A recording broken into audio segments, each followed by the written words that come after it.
विक्रम सिंह जी, मैं आपसे शुरुआत करते हुए, क्योंकि खाकी को लेकर जिस तरह के सवाल पूरे देश के भीतर जन्म ले चुका है, उसने हर किसी को हैरान और परेशान किया है। क्या ईमानदारी की सजा इस रूप में खाकी वर्दी वाले भुगतेंगे? आखिर इस तरह की स्थिति पैदा क्यों होती है? कौन जिम्मेदार है? खनन माफिया बेलगाम क्यों रहते हैं और क्या सरकारें उन पर अंकुश लगा पाने में पूरी तरह से नाकाम साबित हो रही हैं? इस वजह से ऐसी स्थिति देश के भीतर जन्म ले रही है। विक्रम सिंह जी। चित्रा जी नमस्कार। इसका एक ही वाक्य में उसका उत्तर है भ्रष्टाचार और संलिप्तता। क्योंकि ये माफिया और ये शीर्षस्थ अपराधी, संगठित अपराधी और आपराधिक गिरोह लाभान्वित होते हैं और अपने राजनीतिक आकाओं को और पुलिस और खनन विभाग के अधिकारियों को भी लाभान्वित करते हैं। इसलिए ये संगठित गिरोह की तरह से काम करते हैं। और अब तक जो कार्रवाई हुई है वो ऐसी हुई है जैसे गंभीर इलाज में कैंसर के टर्मिनल स्टेज में हम च्यवनप्राश चटा रहे हैं। यह बिल्कुल अस्वीकार्य है। जहां सर्जरी और लाइफ सेविंग सर्जरी की जरूरत है वहां पर हम सर्जरी कर रहे हैं कि कभी हमने सजा दी नहीं दी, कार्रवाई की नहीं की। फिर ये कहने के विगत के राजनीतिक दल, जनता ने जिस भी राजनीतिक दल को चुना है, मैं किसी राजनीतिक दल में नहीं हूं, उसकी जिम्मेदारी है कि उसको अपराधियों को रौंद दें। बिल्कुल। ये केचुए जो है अजगर बन रहे हैं, ये हम उनको खाद पानी दे रहे हैं, इसीलिए ये केचुए आज अजगर बन रहे हैं। आपको चाहिए था कि जो भ्रष्ट पुलिस तंत्र है, माइनिंग विभाग के अधिकारी हैं, क्योंकि तीनों चीजों में एक चीज कॉमन है चित्रा जी, खनन माफिया, चाहे वो पशु तस्करी हो, चाहे ग्रेनाइट की खनन हो, चाहे बालू का खनन हो, एक ही चीज है लाभ। और इनकी चूंकि शक्ति, सामर्थ्य और अर्थ इतना ज्यादा है इनके पास कि ये पुलिस के लिए और शासन प्रशासन के लिए ये अर्थ अनर्थ साबित हो रहा है। ये बड़ी बातें आप कह रहे हैं और हम दिखा भी रहे हैं कि अवैध खनन का धंधा किस तरह से पनपता हुआ चला जा रहा है। 2021 में ही अगर 910 केस दर्ज किए जाएं तो इससे आप समझ सकते हैं नूह में तेजी से ये अवैध कारोबार लगातार बढ़ता हुआ चला जा रहा है। केवल नूह इलाके में 262 एफआईआर दर्ज की जाती हैं, उसके बावजूद लगा पाने में पुलिस प्रशासन नाकाम साबित क्यों होता है? इस सवाल के साथ मैं आऊंगी अमिताभ सिन्हा जी आपके पास, लेकिन रोहन गुप्ता जी उसके पहले आपके पास आते हुए, क्योंकि हरियाणा के मद्देनजर जो सवाल आप बीजेपी से पूछ रहे हैं वही सवाल आके उल्टा आपके ऊपर खड़ा हो जाता है झारखंड के मामले में, क्योंकि इसी तरह का मामला वहां पर भी सामने आया है। जवाब दीजिए इस पर।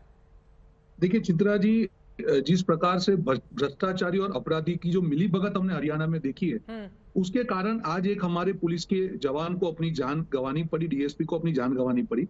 मैं आपको थोड़ा सा उसको पीछे लेके जाना चाहूंगा कि 2019 में सीएजी ने हरियाणा सरकार के खिलाफ 5,000 करोड़ के खनन घोटाले का खुलासा किया था। कांग्रेस पार्टी ने इस मुद्दे को बहुत बड़े स्केल पे उसको उछाला, उसको लिए प्रेस कॉन्फ्रेंस की, पर कोई भी एक्शन भाजपा द्वारा नहीं लिया गया। और आज उसका ये खामियाजा हुआ कि एक पुलिस अधिकारी को अपनी जान गंवानी पड़ी।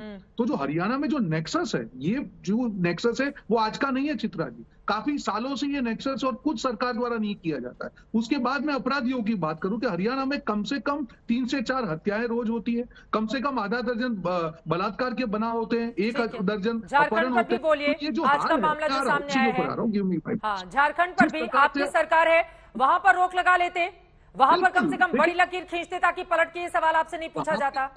जो आज वहां पे जो हादसा हुआ है बिल्कुल निंदनीय है। उसके ऊपर भी मैं कभी भी, आप जानते हैं चित्रा जी, सरकार कोई भी हो, आज अगर हमारे पुलिस को अपनी जान गंवानी पड़े, ऐसा कोई भी हादसा होता है। गुजरात में भी अभी 2 घंटे से पहले आनंद में भी ये चीज हुई है, ये नहीं होनी चाहिए। कोई भी सरकार हो, पर उसके पीछे अगर सरकार भ्रष्टाचारी से मिली हो, मेरी बात को खत्म कर दीजिए चित्रा जी, की मां परिवार के लोग आपको सुन रहे होंगे, आपको अंदाजा है रोहन गुप्ता जी आप क्या बोल रहे हैं? झारखंड का मामला हादसा नहीं हत्या है, हत्या बोलिए उसको। मैंने आपको यही कहा कि झारखंड में जो हादसा हुआ है जिसमें हत्या हुई है पुलिस की, वो भी निंदनीय है। यहाँ पे आप सरकार को राज्य से जोड़ के मत देखें, मैं ओवरऑल बात कर रहा हूं। अगर हमारे पुलिस को इसका खामियाजा भुगतना पड़ रहा है तो हम सबको इसको देखना है। अभी गुजरात में भी जो घटना हुई है, ये मामला, मैं और एक चीज कहना चाहूंगा कि जब सरकार की मिलीभगत हो भ्रष्टाचारियों के साथ, तब जो ये अपराधी है इनकी हिम्मत बढ़ती है, और उसका हमने खामियाजा देखा कि एक ऑफिसर को हरियाणा में भुगतना पड़ा। मुझे बताइए 2019 में अगर ये जिन्हें 5,000 करोड़ के घोटाले का में भी तो ऐसा ही हुआ होगा ना, तो आज तक एक्शन क्यों नहीं हुई? को रोकने का खामियाजा एक महिला पुलिसकर्मी को चुकाना पड़ता है अपनी जान देकर। झारखंड में भी तो यही माना जाएगा जो आरोप आप हरियाणा के लिए लगा रहे हैं। चाह रहा हूं, मैंने यही कहा कि अगर सरकार इन अपराधियों के साथ मिली हुई है तो वो एक और गंभीर मामला हो जाता है। तो अगर आपकी ये सरकारें सरकार ना वहां पर भ्रष्टाचारी के समर्थन साथ वाली, मिली है और आखिर एक वो गंभीर मामला कामयाब हो क्यों जाता नहीं है। हो पा रही पर है पुलिस की माफियाओं पर इस लगाम प्रकार लगा से पाने में? हत्या प्रतीक होना सोम जी, मैं किसी सीधे भी आपके राज्य पास सरकार आते हो, हुए, ये बिल्कुल हम सबकी जिम्मेदारी है कि नहीं होना चाहिए। बिल्कुल प्रतीक सोम जी, सीधे आपके पास आते हुए, ये जो हरियाणा का मामला सामने आया है, यकीनन इसने सभी को स्तब्ध करके रख दिया है। और हरियाणा में ये कोई पहली स्थिति नहीं है, लगातार इस तरह के मामले बीते कई दिनों से रिकॉर्ड, और हम वो आंकड़े भी दिखा रहे हैं। ये परिस्थिति हरियाणा के भीतर क्यों पैदा हो गई और उस पर लगाम लगा पाने में सरकार कामयाब क्यों नहीं रही?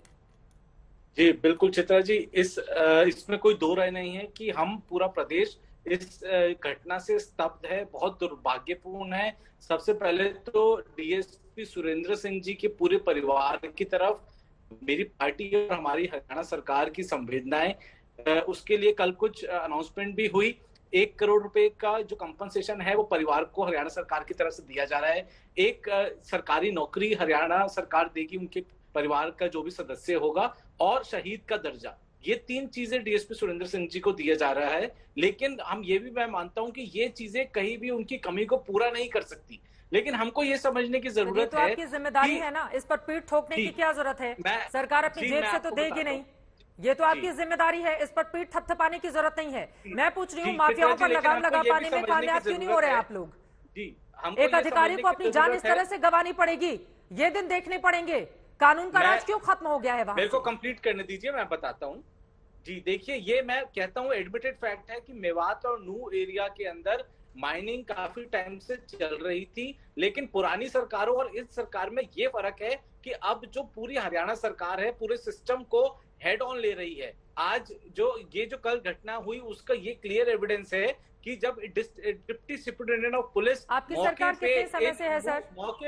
मौके पर और बीजेपी की सरकार कितने समय से है वहां पर? सरकार समर्थन वाली सरकार इन सब माफियाओं के खिलाफ एक कड़ा एक्शन लेना चाहती है। कड़ा एक्शन लेना चाहिए था कब? जी किसी भी तरीके से इसको जो कहते हैं अंडर द कारपेट नहीं करना चाहती। अगर माइनिंग हो रही है तो सरकार उसको रोक रही है, सरकार के ऑफिसर्स मौके पर है, और ये सब चीजें हुई। ये 2019 में सुप्रीम कोर्ट ने जहां अरावली की पहाड़ियों में जहां पर खनन हो रही थी, एक सेकेंड सर सुनिए ना, अभी स्थिति ये हो गई है, जमीनें बेची गई।